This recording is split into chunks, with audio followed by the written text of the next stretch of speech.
When we talk about beauty, elegance, and a boldly romantic city, which place comes to your mind first?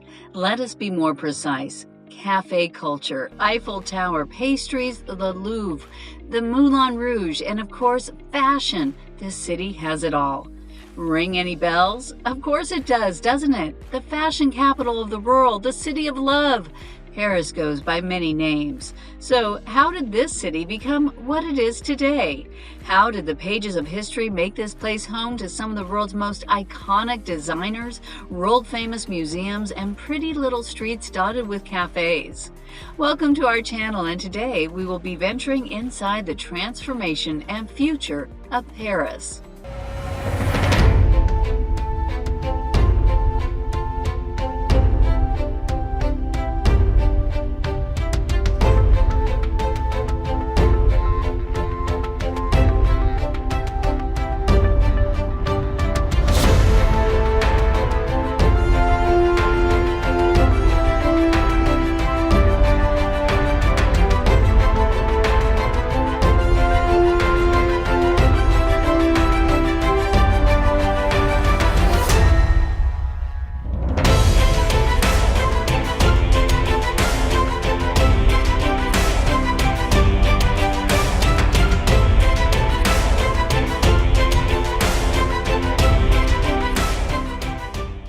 Every single name given to Paris has a part of history attached to it that has made the city what it is today. The city of light, the city of love, and the fashion capital of the world. All of these names have evolved thanks to many events taking place over decades. Let us begin with the simplest one. How did Paris come to be known as a city of light? There are two very simple reasons behind this. First, it was among the first European cities to use gas street lamps back in the 1860s, making it literally a city of light. But also because earlier in the 18th century, Paris was essentially a hub during the Age of Enlightenment. So literally, light with enlightened mind. Voila! The reason as to why Paris came to be known as the city of love is a much longer story. If you pick up any history book that describes the 18th and 19th century Europe, it will be hard not to notice France coming up multiple times and in multiple pages. What really grew during this period was Parisian art. Paris had its own share of renowned artists who loved the romantic ambiance of the city. Although many artistic styles emerged from Paris, one of the most famous is Romanticism. Romanticism is a style that captures the artist's emotions within the paintings. Many of these paintings showcase beautiful people and natural sceneries in Paris. You can experience the vast amount of art in many of the local museums. Paris has 130 museums showcasing the artistic creativity of local artists and other top artists from around the world. Museum dates, Romanticism, and art. It is quite understandable how the city grew into a spot for lovers across the world. But it isn't just art that got Paris this name.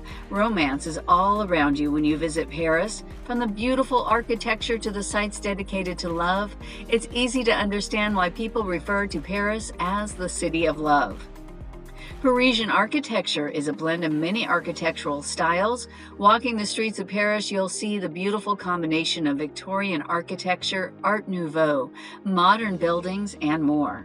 This makes exploring the Parisian neighborhoods with your better half one of the most romantic moments you can ever experience.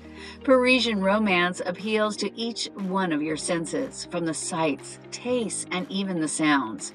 Many people consider the French language to be the official romantic language of the world. There's no better place to propose to your partner than in the city of love. Visitors come from all over the world to plan the perfect proposal in Paris. Just being in Paris should be romantic enough for your proposal, or if you dare to go a step further, a magical wedding. But what makes it obvious that Paris is by excellence the city of love is that they actually have a wall of love.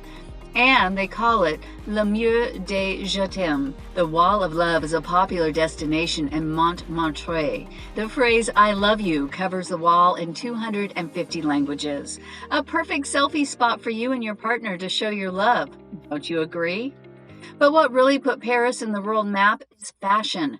Granted, we cannot soak in the tourist spots and glamour the city has to offer enough, but when you engage in a conversation about Paris, fashion is never ever missed out. The origins of high fashion lie in 19th century Paris with the advent of haute couture. In 1858, Englishman Charles Frederick Worth opened the first couture house, House of Worth, in Paris on 7 Rue de la Paix, creating handmade clothing for high-end clients. Call it as you may, but Worth might have just brought in the idea of a fashion designer.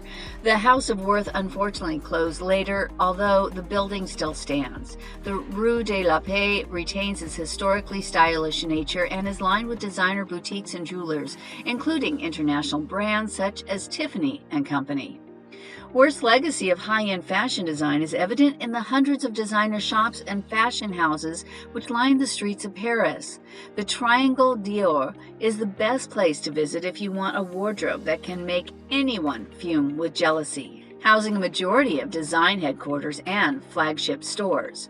Brands such as Christian Lacroix, Dolce & Gabbana, and Valentino are to be found in the Triangle, full of iconic and ready-to-wear designs. On the side of the Triangle closest to Avenue George V is the Palais Galleria, the Renaissance-style building which is home to an enormous collection of French fashion and costumes from the 18th century to the present day. Another historic aspect of Parisian fashion culture which still impacts the present day is the advent of department stores.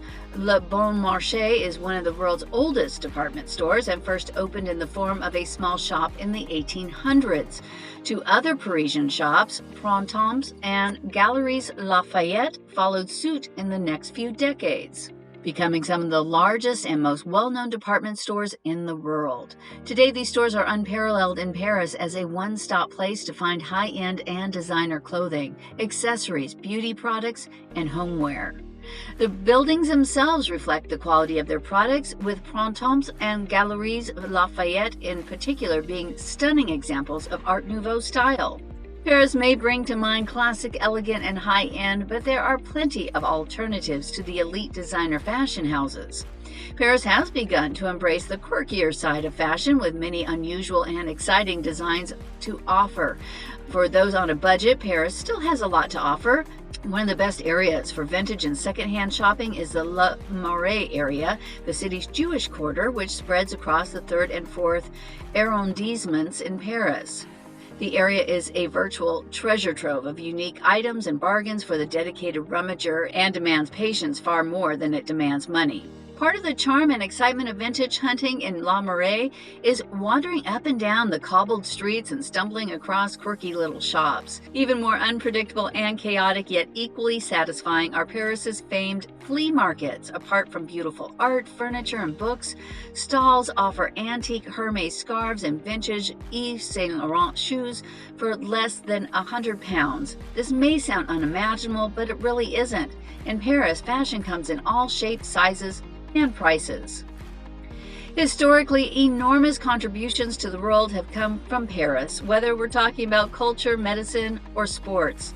But more recently, while still making these contributions, Paris is making a huge name for itself with its multinational companies, international organizations, and world-famous events. And oh, let's not forget the 2024 Olympics on the horizon. The city has shown an enormous potential to be an unforgettable place and has its name on everyone's travel list, at least once in their lives.